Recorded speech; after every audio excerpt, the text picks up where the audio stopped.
The Radical. Fundamental principles of freedom, rational self-interest, and individual rights. This is the Yaron Brook Show. All right, everybody, welcome to Yaron Brook Show on this Friday, September 29th. Tomorrow, last day of the month, last show of the month. Today is the last news roundup of the month. All right, everybody. Reminder, you can use the Super Chat to ask questions. You can use the Super Chat to support the show. Those of you who'd like to become monthly contributors to the show, you can do that easily on Patreon or on Subscribestar or on YaronBrookShow.com/support. Just go in there, put Yaron Brook Show, and you can become a supporter, which would be great. Value for value. Let's be traders. All right, let's jump right in with the news for today. Earlier in the week, we talked about Coleman Hughes, and Coleman Hughes not exactly being canceled by the TED Talks, but certainly not TED Talks kind of not living up to their agreement with Coleman, or seemingly not, and creating a lot of problems because of the radicalness of his position. After all, I mean, he called for a colorblind society, and as the best way to deal with racism, so we talked about that. And today, Andrew Sullivan, in his what do you call this? Is this Substack? Yeah, it's a Substack. In his Substack, The Weekly Dish, writes about that, but he also gives some additional examples of things that have just happened in the last few days that are kind of in the same woke kind of attitude. They generate the same kind of general attitude. And I just thought I'd share a couple of these examples with you. So one is the American Anthropological Society. American Anthropological Society had a conference. I guess the American Anthropological Association. They had a conference, and the panel was supposed to be a panel on at the annual meeting of the importance of biological sex in anthropology research. Right? In anthropology research, you would think that biological sex has some relevance. There was a statement made by members of the association, and ultimately the panel was canceled. The group that complained about this claimed the statement was transphobic. Asserted that is the name of the panel was transphobic. Asserted that it, quote, relied on assumptions that run contrary to the settled science in our discipline. I guess the settled science in anthropology is that there's no such thing as sex, and would harm vulnerable members of the community. They further accused this panel at a conference, people talking about ideas, of committing, quote, one of the cardinal sins of scholarship, such as assuming that, quote, sex and gender are simplistically binary, and that this is a fact with meaningful implications for the discipline. Of course, the panel was about sex, not gender. Maybe now it turns out there's more than one sex, or more than two sexes. And it goes on, quote, people whose gender roles do not align neatly with their reproductive anatomy would be offended by a panel like this, and quote, there's no single biological standard by which all humans can be reliably sorted into binary male-female sex classification, on and on and on. I mean, even if you believe that there is something here, that is that the whole trans issue, there are some subtleties, there are some issues that are worth thinking about, that are worth acknowledging with regard to gender and gender dysphoria or anything like that. The reality is that for an academic institution to ban a panel, to cancel a panel, because it deals with the importance of biological sex and anthropological research, to cancel it is absurd, ridiculous, goes counter to the very essence of what a university is supposed to be doing, and what a conference like this is supposed to be doing, where people discuss ideas, and ludicrous in a sense that biological sex matters. Biological sex exists. Even if the margin, you think there's some shady areas of where it's not binary. Okay, bring it up, have a discussion about it. And indeed, the title of the panel is not even about whether it's binary or not. It's just, again, the importance of biological sex and anthropological research. But no, some people in the American Anthropological Association can't handle even that, right? Even that. And yeah, there are people who are into sex, right? So what? It's still the importance of biological sex. It is biology or not. And it is still true that even something like intersex is pretty marginal. All these issues are pretty marginal. They are basically, for the vast, overwhelming majority of human beings, there are two sexes, male and female. That's it. And that doesn't mean at the margin they're not some gray area, unique cases. All right, that's one. In a almost even more ridiculous occurrence in Comic-Con, right? Comic-Con, do you know Comic-Con? In London, there was going to be a panel discussion about Harry Potter's newest, play. There's a new Harry Potter play that's going to be produced in London, and there was going to be a panel discussing the play. Well, an LGBTQ plus charity complained of the potential impact on trans individuals, of the fact that they didn't have to attend, but just hearing about the fact that there was going to be a panel to discuss something that J.K. Rowling might be associated with in some way.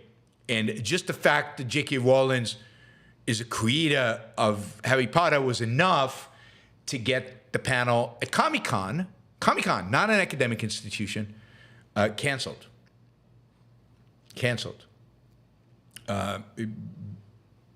J.K. Rowling was not going to be there. I'm not even sure J.K. Rowling was directly associated with this production, but J.K. Rowling's her views on trans issues are not consistent with LGBTQ plus whatever, and therefore it had to be pulled. It truly is stunning the extent to which these crazy woke leftists, and particularly in the gender community, it seems like it affects that question more probably than race now. It really seems like the trans issue is the number one issue one can get canceled out there for. It is amazing how much power they have. It is amazing how few people are willing to stand up against them. It is amazing that everybody just folds before them. And in spite of the fact that I think there's been already a lot of backlash in England, a lot of the clinics, or the main clinic that was doing a lot of the transitioning for underage people, for kids, has been closed, and there's a lot of backlash against the whole trans phenomenon in educational institutions in the United States. In spite of all of that, so many of our cultural institutions, even Comic-Con, are kind of sensitive to this and capitulate and fold and I highly recommend the Weekly Dish. This particular one, Could MLK Give a TED Talk Today? It's called, and Andrew Sullivan examines the question of why. What is it that makes all this possible? He doesn't go all the way. He doesn't give the full answer. But what's really powerful about what he writes is his identification, which shouldn't be new to any of you or shouldn't be new to anybody who's read Ayn Rand, that ideas matter, that ideas move the world, and that leftist ideas from 30, 40, 50, 60, 70 years ago apply to all of this and are dictating the way people respond to all of this. And that the left's focus and the left's focus on capturing the academia, capturing the intellectual high ground, gives them kind of a disproportionate, unbelievable power over the culture more broadly, over every aspect of the culture. And that this is just an expression of ideas matter and ideas shape the future. And so he talks about Chris Rufo's latest book, America's Cultural Revolution, which he likes parts and doesn't like other parts. I probably agree with which parts he likes and which parts he doesn't. But the book focuses on radical leftist thinkers that have shaped the modern left. Herbert Marcuse, Angela Davis, Paulo Freire, and Derek Bell. And so I encourage you to read the article. And Chris Rufo's book is probably worth reading, even if at the end of the day, even if at the end of the day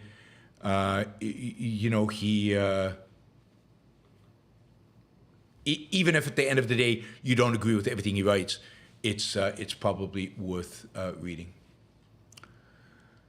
All right, Wall Street Journal has a lengthy story about the Biden family and the Biden family's, dealings and the Biden family's use of the Biden family name, really for decades, writing off of the coattails of Joe Biden's name recognition, Joe Biden's position of power, and the implication that doing business with a Biden buys you access to those in politics who can grant you favors.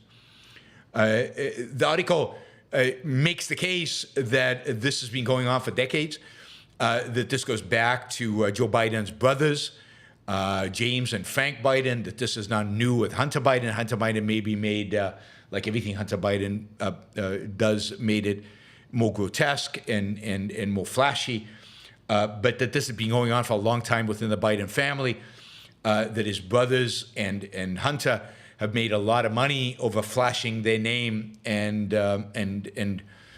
providing the pretense, providing the implication that they can get you special favors because of their closeness to, as one of the family called him, the big man, the big guy, who was when the big guy was mentioned was a vice president, but of course was a senator for many, many years before that. The Journal looks into a lot of the business dealings. He looks into the entire family, Biden's brothers, their kids, how they've used it. The conclusion is that this was done extensively, that this was done for years, and this was part of the family business, was to throw this around. It has not found any proof and does not find any real evidence that Joe Biden granted anybody any favors, that this was more than just flashing the name around, or that Joe Biden made any promises to anybody. It's certainly true that Biden was sometimes in some of these business meetings, just like we know that he took phone calls with Hunter Biden associates and kind of small talked and just chatted. But there's no evidence, at least, that there was anything direct that he actually benefited or that he actually changed policy in any direct way to favor any of these business ventures. That's going to make it difficult to impeach him. This is the kind of corruption, and I do think it's corruption. This is the kind of corruption, this is the kind of behavior that I think is common to pretty much everybody in Washington. I am very skeptical that the Bidens are unique here. Did the Bushes not do this? Of course, the Trumps did it. I've already talked about that. But did the Gores not do it? Gore, father and son being senators, was that not flashed around? Did they not make a lot of money off of that? Are associates of Obama not doing it? Has everybody not done it? They all do it. This is the problem with having a political class that actually has power over our lives, or more importantly in this context, power over business. The only way to get rid of corruption in DC, the only way to get rid of cronyism, which corruption is one aspect of that cronyism, is to dramatically curtail the power of politicians over business.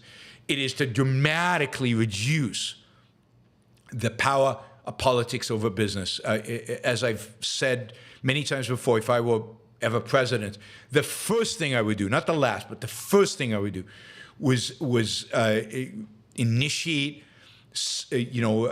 legislation that reduced the power of politics over business, whether that means eliminating all subsidies for business forever, whether that means eliminating the corporate income tax, so that, or making it simple and flat so there are no exclusions, deductions, no favors, nothing can be given. And of course, starting the long process of systematically, not when I feel like it, systematically eliminating the regulations over business. So doing away with all the favors and doing away with all the regulations. Often the regulations are favors in the sense that regulations often protect businesses from competition. That would be priority number one before welfare reform, cutting taxes, before any of that stuff. The first thing to do is reduce the power of politicians over business. And it'll be interesting because I think the kind of people running for politics will change, because it'll stop being people who want to go into politics in order to be corrupt, in order to lord over business, in order to sell favors to business. And you'll get people maybe running for politics who care about establishing a legal order that is protective of the individual rights of Americans. So that would be a complete culture change. Nothing else. I mean, welfare can wait. This is more important. All right, we talked about oil prices going to 100. Both Russia and Saudi Arabia have reduced the output of oil. As a consequence, oil prices have gone up quite significantly over the last few weeks, months. You would expect, as a consequence of that, to see American oil manufacturers rushing in to invest in more oil production in order to take advantage of it, which is what they've historically done. But this time, they're being more disciplined. And they're being more disciplined, I think, for at least two reasons. One is investors are basically saying, look, guys, in the past, you've taken our money and you've rushed in. And by the time you've rushed in, oil prices are back down. And we never benefited from it. How about you enjoy these high prices? You pump whatever oil you can at these high prices, and you give us, the investors, some of our money back before you rush in and invest our money into more production. And that's indeed what's happening. Exxon, Chevron, and even many of the independents are keeping the profits. Exxon and Chevron are paying them out as dividends and stock buybacks to reward their investors and to provide liquidity for their investors. They're not investing it in more drilling. They have the capacity. They know where the oil is. They know they could frack and get it out. But they're going to sit on that capacity and enjoy the high prices, enjoy the record levels of profitability in the industry, instead of undermining it by increasing supply. One of the comments one of them said is, look, if Saudi Arabia and Russia can jack up prices this easily, they can jack down prices this easily. I don't want to invest all my money in drilling, and then tomorrow Saudi and the Russians announce that they're increasing capacity by so many million barrels, and then supply will go up, prices will plummet, and I will lose money on my investment. On top of that, you can add to that the fact that there is real wariness of investing heavily in fossil fuels, just as the world is turning anti-fossil fuels. Are these are these going to be good investments, or are these going to be? Is it going to be easy to raise capital when some of the standards by which capital is raised are ESG and why not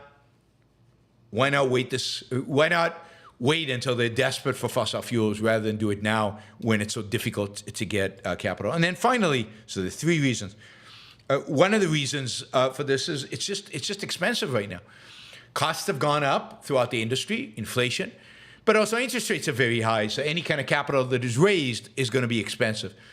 So for those reasons, we can probably expect oil prices to stay high for a while. I don't see why the Saudis and the Russians have a strong incentive. Now, there are other players in the oil market that might try to cheat. It usually happens. Somebody increases supply out there and drives the prices down. So we will see. I don't expect prices to stay high very long, given the number of players in the market and given the ease at which I think certain players can increase supply. But for now, I think prices are going to be high and going to stay high, and that means higher expenses as well. All right. This one's kind of interesting, depressing and interesting. So for a long time, it seemed like real progress had been made in combating. Let me just remind everybody, this show is funded by you guys. It survives because of your support and your contributions, value for value. I produce these shows, and you pay me. One of the ways in which you pay me is through the super chat. And you can ask questions on anything pretty much. But you can also just support the show with a sticker or something like that. So please consider doing that. We have a goal for these news roundups of $250 a show. I hope you'll consider supporting that goal and getting us there.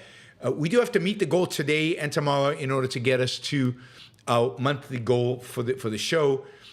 So I'm hoping today we can meet the goal. Thank you, Jeremy, who just did a $10 sticker, and thank you for Tracy for also doing a sticker earlier. And we've got like three questions that we'll get to in a little bit. Anyway, one of the things that I think a lot of people have assumed, and I think there was a lot of data to support that over the last few decades, humanity had made significant progress against malaria. Malaria is the number one killer human killer of all time, right? I mean, there was a period where malaria deaths a year were close to a million people dying every year of malaria. And during the 2000s, that came down to around almost to 500,000, maybe 600,000. So still a pretty high number, 600,000 people dying every single year because of malaria, because of mosquitoes. And of course, one way to kill mosquitoes, one very effective way to kill mosquitoes used to be DDT. DDT just crushed them. But DDT has basically been banned globally because of its supposed environmental issues. Remember, DDT was at the heart of Silent Spring, Rachel Carson's book on the dangers of DDT and generally advocacy for environmental policies, which basically came to shape the environmental movement and basically came to shape environmental regulation after that. But nobody ever does the weighing of, okay, so yeah, DDT is pretty toxic and a lot of mosquitoes and other species might die, but we save, 500,000 people a year from death, children might primarily, versus, okay, we don't use DDT and those 500,000 die or 1 million die and we have a more pristine environment. No, I mean, that calculation is never done because who cares about human life? It's the pristine environment that matters. But what's scary is that while we've had about 2 decades of systematic declines in malaria deaths, 2 decades of systematic declines in the appearances of things like dengue fever, yellow fever, and other kind of mosquito-borne diseases, we are now seeing a real spike in mosquito-borne diseases and in malaria deaths, back up to 627,000 over the last couple of years. So the last couple of years, well, I think this data goes back to 2021. So for 2019 to 2021, a major spike in malaria, but also we're seeing malaria in places like Florida and Texas and Maryland, places where we haven't encountered malaria in a long, long time. Dengue fever in Florida and France. We're seeing mosquito-borne diseases more prevalent. Of course, we had that horrible Zika outbreak a few years ago in Brazil and then across Latin America, and even some fears about Zika in the United States. All of these are mosquito-borne diseases. We see not new, but invasive species of mosquitoes entering into areas where they weren't there before, and just a general increase in the prevalence of mosquitoes. And a lot of this, they say, is caused by the fact that mosquitoes have become immune to many of the anti-mosquito pesticides that are being used. They've evolved and they have strategies to evade these things. One of the big problems around that is that the World Health Organization and the CDC and other regulatory agencies are really, really, really, really, really slow to approve new pesticides, new methods to mitigate mosquitoes. Now think about this. 627,000 people died of this in 2021. Over 500,000 people have been dying of this forever. Probably around 1 million people have been dying of this for a long, long time. If you go back long enough. I mean, hundreds of thousands of human beings. You'd think that this would be number one on the agenda of the CDC and the World Health Organization to approve. Of course, why do we need these organizations? But given that they exist, to approve these treatments, to approve these pesticides or whatever else they need to do in order to get rid of these, and yet they're slow. They're slow to do it, which is, criminal. Criminal. Millions of people are dying. Millions. And nobody seems to care. I think it's primarily because it's in Africa and nobody cares, right? If this was really widespread in America and Europe, there would be more action. But it's in Africa, so nobody cares. One solution to this would be to wipe out mosquitoes. Or at least wipe out mosquitoes of breeds that we know carry diseases. We know how to do this. We absolutely know how to do this. During the Zika outbreak, there was a discussion in Florida to genetically modify the mosquitoes so they would all basically die. They couldn't reproduce. We have the capacity to modify the genes of mosquitoes to kill them all. Now, many of the mosquitoes, for example, in Florida, are invasive species. Why not get rid of them? Why not kill them? Ooh, Frankenstein. You can't play God. Don't mess with nature. And on and on and on and on. Right? But no, this is exactly what we should be doing. We should be engaged in a campaign to use genetic engineering to save the lives of hundreds of thousands of people a year, millions and millions of people over decades. And let's get rid of these mosquitoes. They're a pest anyway. Even if they don't kill you, they're just nasty little creatures, and they don't serve much of a purpose. We'll screw up the food chain. Who cares? Again, a lot of these are invasive species, and nobody's going to miss them. Nobody's going to miss them. Nature will adjust to the disappearance of mosquitoes fine. All right, finally, there is a lot of talk right now, about the normalization of relations between Israel and Saudi Arabia. There is a lot of talk about the Saudis basically signing a peace deal with Israel and completely normalizing relations. I think the Saudis would like this. They'd like Israeli technology. They'd like, Saudi Arabia is engaging in a multi-year process of trying to diversify its economy away from oil. It's very difficult for the Saudis because they really don't have expertise outside of the oil industry. But Israel is right there. It's a neighbor with some of the most advanced technological expertise in the world.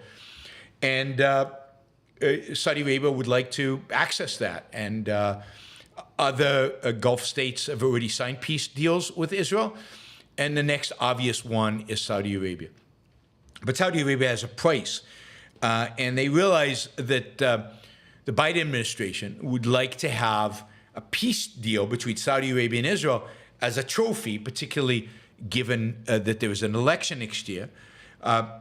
Trump has the Abraham Accords, where the other Gulf states signed a deal with Israel, and Trump is taking credit for it all.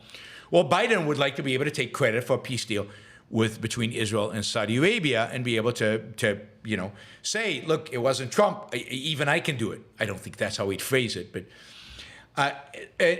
so Saudi Arabia is basically saying, look, we don't really need much from Israel. We don't really care that much about the Palestinians. We'll probably want you to make a statement about how you're going to be nicer to the Palestinians. Maybe you can do some symbolic things, some symbolic things that involve being nice to the Palestinians for a little while so we can take credit for it.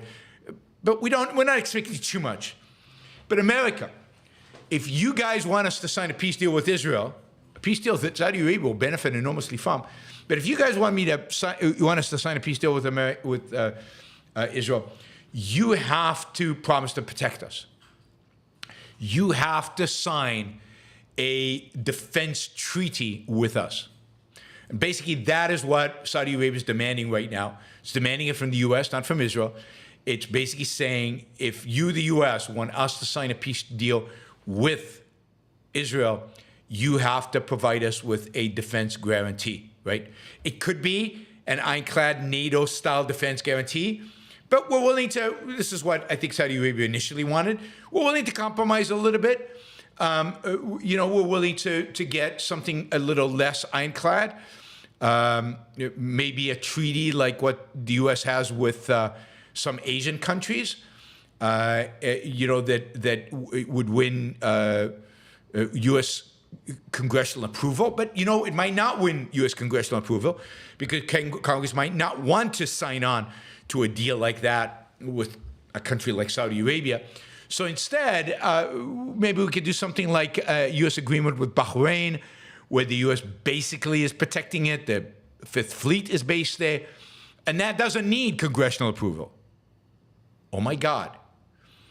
The United States could basically sign a deal to protect an authoritarian, thuggish, anti-American principles country like Saudi Arabia without congressional approval. Just with the president signing something. I mean, that's pretty pathetic. And I think it goes counter, I think, to our Constitution. We could also, the U.S. could also designate Saudi Arabia what's called a major non-NATO ally, a status that has already been given to Israel. That's not a guarantee for security, but it's a pretty major step in terms of defense contracts and making it easy to sell weapons to and so on. So basically what Saudi wants is protection. This should be familiar. This is basically what the Saudis wanted from the United States in World War II. There was a deal between the Saudi family, the Saud family, the rulers of Saudi Arabia, and FDR, which basically exchanged the free flow of oil for security guarantees. So that was done already by FDR in the middle of World War II. Implicitly, Saudi Arabia has assumed and we have assumed that we have given them a security guarantee.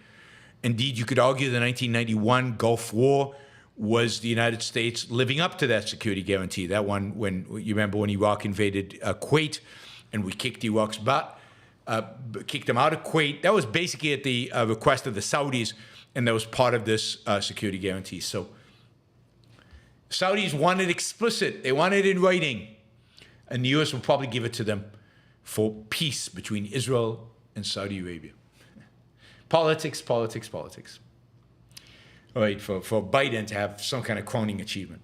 All right, we are way behind on the goal, so I will remind everybody that we need to try to make it, so I'd appreciate it. Some questions would be amazing. $20 questions would be particularly good. That would help us get to that goal faster, so please consider that. We've got 83 people watching right now, so it wouldn't take much to get us to where we need to be. So please consider supporting the show with a sticker or with a question better, and please consider doing it $20. I understand some people can't afford that, so whatever you can afford, whatever you think the value for value is in this trade that we should be engaged in.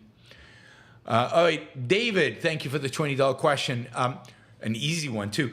Are you going to be at the Ayn Rand Con with the Ayn Rand conference in Amsterdam in March? Yes, I am planning to be there. This, I think, is on the second or the first weekend in March in Amsterdam. I love Amsterdam. It's a great city. March will be a little cold, but it will be fantastic. One of the best museums in the world is in Amsterdam, and just a beautiful, beautiful city. If you've never had an opportunity to go to Amsterdam, this will be a great opportunity. Spend a weekend of classes and courses at the Ayn Rand Institute, and also hang out with other objectivists, and get to visit one of the most beautiful, interesting cities in the world. I don't know exactly what I'm going to be speaking about in Amsterdam. One of my plans was to do something about the kind of the history of Amsterdam and how it became the fountainhead, in a sense, of individual rights and of capitalism. I don't know if that's what I'll be talking about, because it really depends on the plan, what the theme of ARC will be, and what they want me to talk about. But so we'll see. But hopefully you guys can come and attend. It will be a blast. Andrew says, what is going on philosophically with Jewish people who feel an alliance to Israel, nevertheless support Palestinian rights and condemn Israel? It's called, briefly and short, altruism, right? I mean, you can't actually stand by, your own,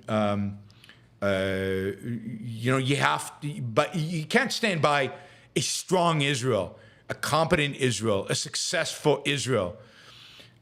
You can't stand by them, because that would be too, if you will, egoistic, too pro-success, too pro-prosperity. You've got to look at who's suffering and shifting. And it's not just Jewish people, it's people generally. I think the support for the Palestinians has everything to do with altruism. The perfect example of this was the Six-Day War. Before 1967, Israel was perceived as this place where pathetic, poor Jews who somehow survived the Holocaust were living. And everybody loved Israel. Everybody loved Israel. Europe was Israel's best friend, partially out of a sense of guilt for the Holocaust, but also partially because of their altruism. Here were these poor, pathetic Jews, in trying to make it in a place without much, prospects for success, given how desolate Israel was. And Europe, I don't know if you guys know this, but America in those days didn't supply any weapons to Israel. America had an arms embargo on Israel. And all the arms that Israel fought with were European arms, because Europe was Israel's best friend. In 1967, Israel whipped, the armies of Arab countries in 6 days. They crushed them. And suddenly, everybody looked at Israel and said, whoa, these Jews are not so weak. They're not so pathetic. They're strong. They're competent. We hate them. And then immediately the search was on for who is suffering, who is the downtrodden, who is, this is intersectionality before there was such a term of intersectionality. Who's beneath us in the pyramid of oppression, right? And of course, the consequence of that was that they discovered the Palestinians and the Palestinian cause. Obviously, if the Jews in Israel were powerful, they must be oppressing somebody. Obviously, they must be oppressing the Palestinians because the Palestinians seem to be oppressed. And therefore, the alliance shifted. The alliance of the left, Jews being among them, shifted from support of Israel to support of Palestinians. So altruism is more powerful than tribalism in this case. Richard says, would the Saudis pay in full for U.S. defense under the Israeli peace treaty? They should, of course. I don't know. That will be interesting to see what happens. Will the Saudi pay the United States for the defense treaty? I don't know. They did in 91, after the Gulf War, at least for the most part, they paid for a lot of the U.S. involvement in the Gulf War was paid for by the Saudis. But I don't know if that's part of the negotiations right now. So we'll know more in the weeks to come when this deal is finalized. All right, thank you, Enric, for the sticker. Thank you, Linda. Thank you, Paul. Really appreciate the support, guys. Thank you, Mike, for the program, and of course, Robert, Nasser, Roosevelt, and then Jeremy. I think Jeremy we caught before. So thank you, guys. We still need more, basically. We're still about $100 short of our goal, so please consider doing more stickers, more questions. 5 $20 questions, basically. It's not much. Michael says, have you read Psychology of Totalitarianism by Mattias Desmit? I have not. Michael asked, did you watch Musk's interview with Ben Shapiro? I haven't yet. It's on my list. I will watch it, but I just have not had any time to do any additional stuff like that. But I will watch that interview. It's also not too long. Shapiro's interviews are relatively short, so that's good. Scott, was Djokovic good for not wavering on vax pressure? I don't know. I mean, I guess he was good in the sense that he stuck to his beliefs and he stuck to what he thought was good for him. But was that the right thing to do? I don't know. But integrity is integrity to rational values. Was that completely rational? Did he do it for rational reasons? I don't know. I mean, he might have. There are rational reasons as a young athlete like Djokovic not to take the vaccines, but to what extent was he rational? I don't know. So I'm not going to make him a hero because he did that. The Tennis Association, of course, can make whatever rules they want. Australia jailing him was pathetic and ridiculous and disgusting. So that was horrific. But Australia was committing even greater crimes towards its own people on a daily basis in those days by locking them up. I mean, the lockups we had in the U.S. were nothing as compared to what Australia went through. It was really horrible. So absolutely, I thought Australia locking him up was horrific. I can't remember. I guess the Tennis Association was willing to let him play, but it's Australia that wouldn't. So he showed up because the association was willing to let him play, and the Australians were the ones who jailed him. I mean, that's just an absurd, pathetic, evil thing that they did. The private organization, which was the tennis organization, which had the right to make the decision, was the one who should have. Again, I'm not in a position to say whether he was rational in his decision making because I don't know. There's a good likelihood that he was. I'm not sure I, in his place, would have taken the vaccine, given that he's young, he's in incredibly good shape, and that the vaccine didn't reduce by a huge amount the probability of getting it, and he was never going to land up in the likelihood that he would land up in the hospital was close to zero. So, it might have been. So I don't consider him particularly a hero, but I do consider the Australian authorities villains without any question. Robert, click like, friends. It's easy, it's free, and it's powerful. Yes, please like the show before you leave.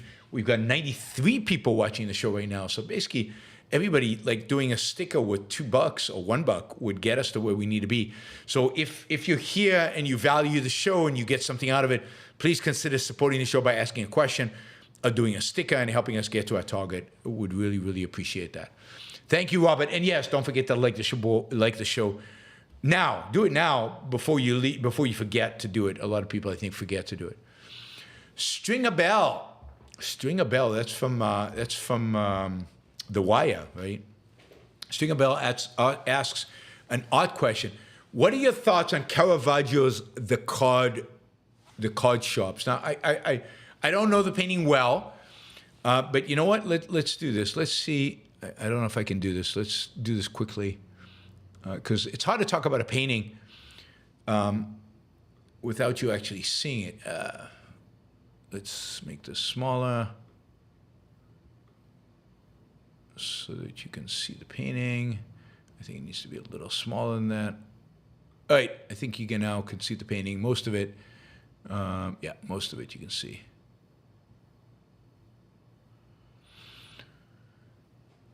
Yeah, I mean, quickly, because I haven't really studied the painting, so just my first kind of observations about it.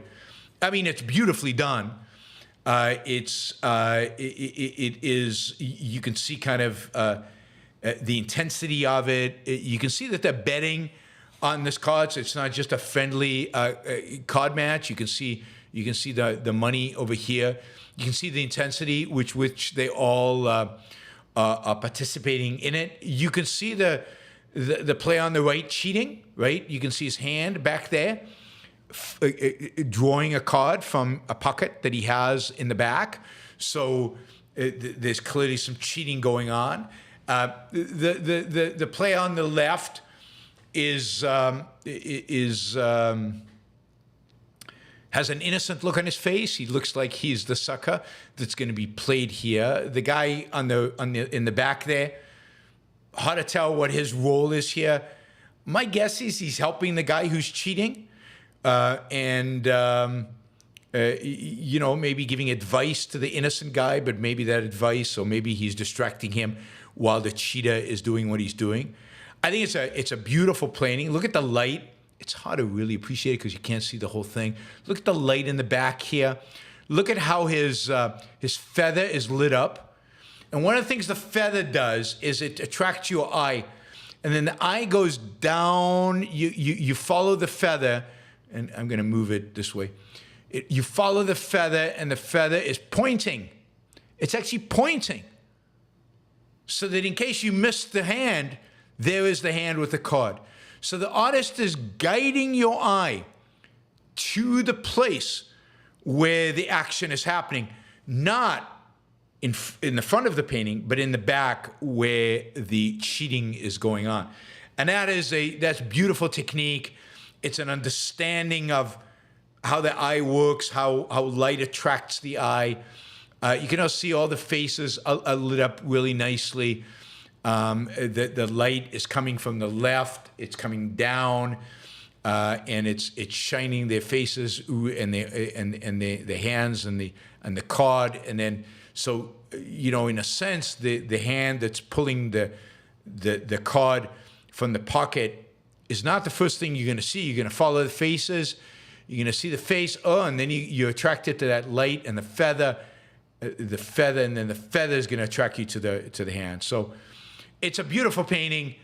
It's entertaining. It's interesting, and it really does illustrate. It's a little scary situation here because I didn't notice this, but you notice down here he's also got a dagger. So this could get ugly. This is anyway, beautifully done. interesting, stylistically amazing. The theme is cheating. The theme is cheating and the potential of violence in a game.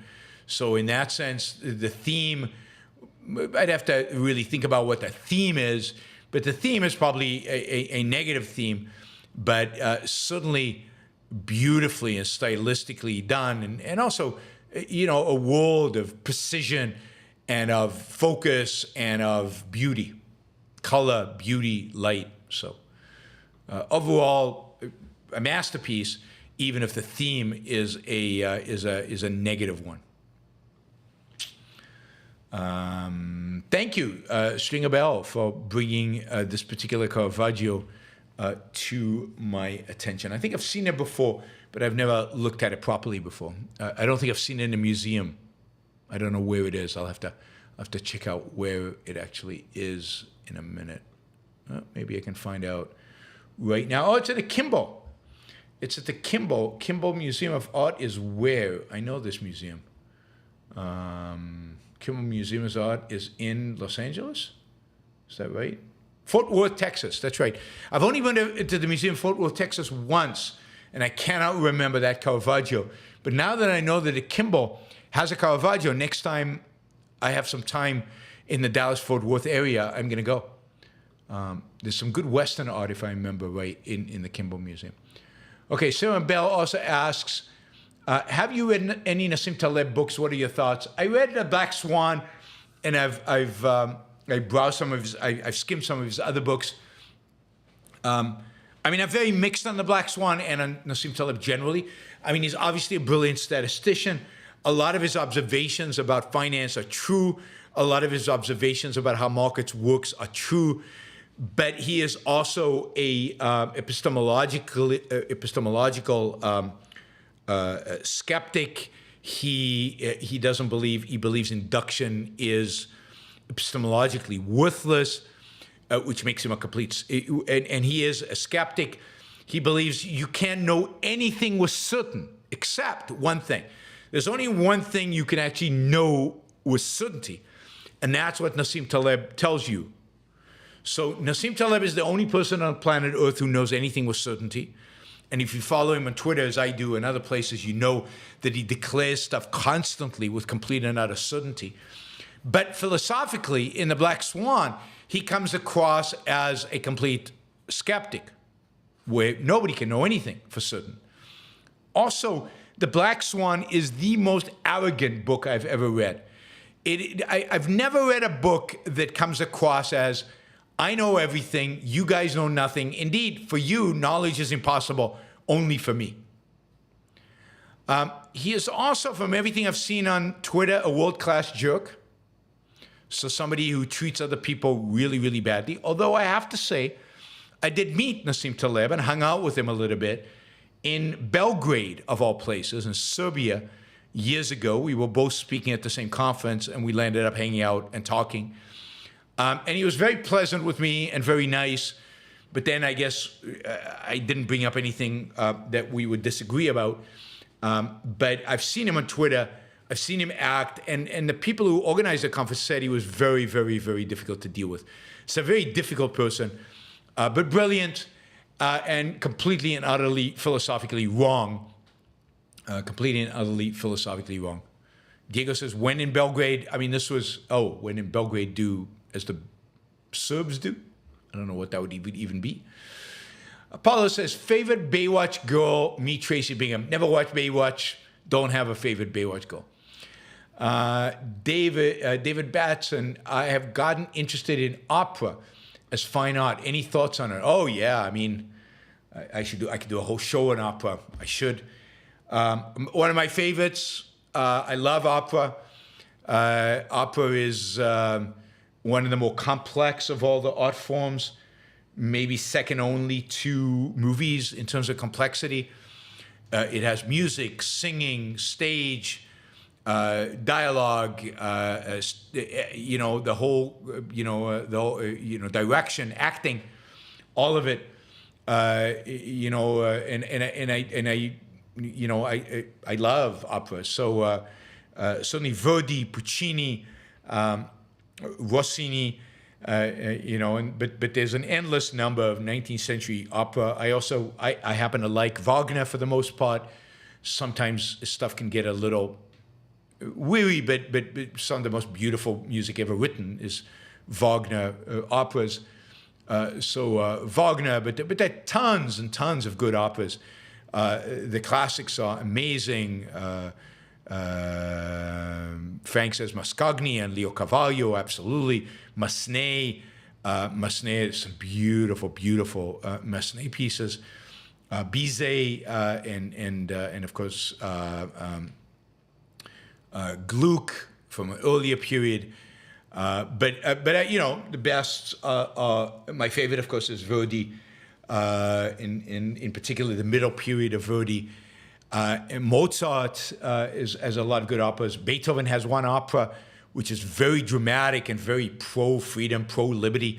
It's about justice and injustice and the fight for justice. Pretty dramatic and powerful. Fidelio, it's called. So yeah, I love opera. And the singing is the full expression of what is possible for a human voice to express. So it's romantic in its nature because it's what expression could be in terms of fully expressing the range of human emotion. So amazing. All right, finally, last question, unless people want to jump in. And of course, you can jump in with support. We're still $67 short. Maybe somebody can jump in and cover the gap. Any comments on the death of Senator Feinstein? I was thinking of mentioning that in the news roundup, but she's kind of been dead for a while now, in a sense. I think the most pathetic thing is the fact that she continued to be a senator in spite of the fact that she was obviously on her deathbed and was not functioning cognitively, functioning physically, and yet she stayed a senator in the U.S. Senate, which I think is just absurd and ridiculous. Finance was a bastion of the left. She represented what 20, 30 years ago would have been a real leftist, a California leftist. And as over time, because the Democratic Party moved so far to the left, it was probably more of a moderate in the last few years, right? Considered more of a moderate within the Democratic Party, to such an extent that I remember that during COVID, when San Francisco was renaming schools, because that was the priority, not getting kids back into schools, renaming the schools, they actually voted to rename a school that was named after Dianne Feinstein because she was too, I guess, right wing for San Francisco leftists, San Francisco school board members. She represented an older left. She certainly was more centrist than AOC, more centrist than a lot of the superstars today on the left. The Democratic Party has moved significantly to the left, sadly, of Feinstein herself. So she served for a very long time. It's sad to see them serving that long. There really should be an age restriction. She wasn't particularly good. She wasn't, as bad as so many other senators are. I'm worried about who's going to be appointed to replace her. I hope it's not Katie Porter. Katie Porter would be significantly worse. I don't know about the others and how bad they would be, but anybody who's appointed right now would be probably worse than Feinstein. Although I think Gavin Newsom is going to be careful not to appoint somebody from the way left wing of the Democratic Party.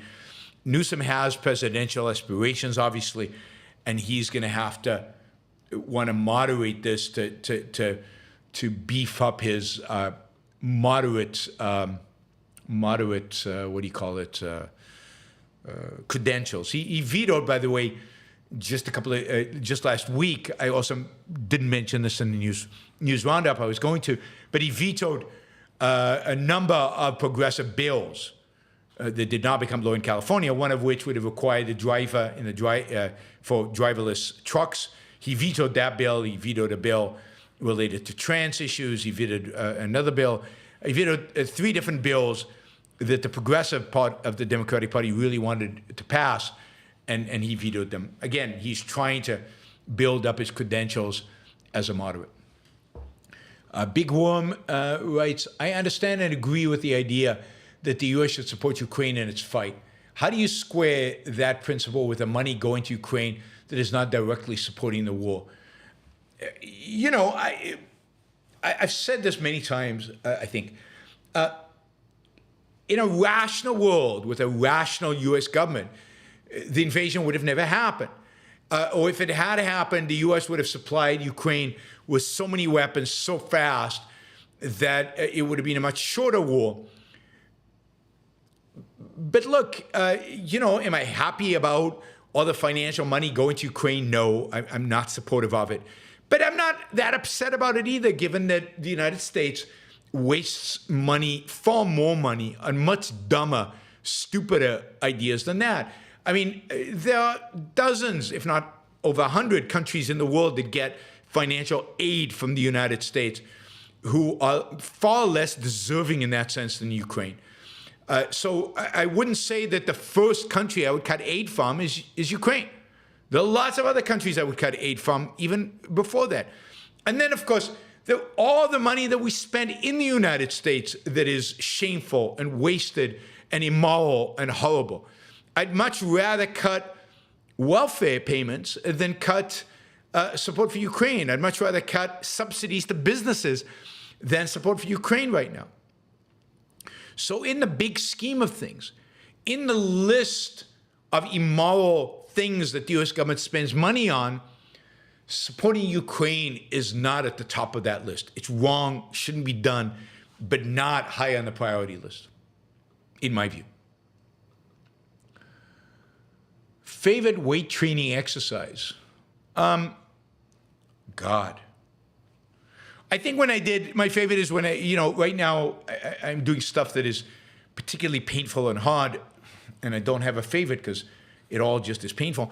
But I particularly liked when I used to do super slow, which was also painful and hard, super slow, and I used to do that, high intensity, super slow, and I used to do, I like the chest press generally, and I used to do, 10 seconds up and 10 seconds down, and I got up to like 330 pounds, which is pretty amazing.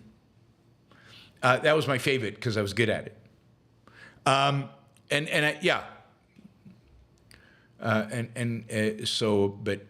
I don't know. I mean, I guess I like push-ups. I do a lot of push-ups.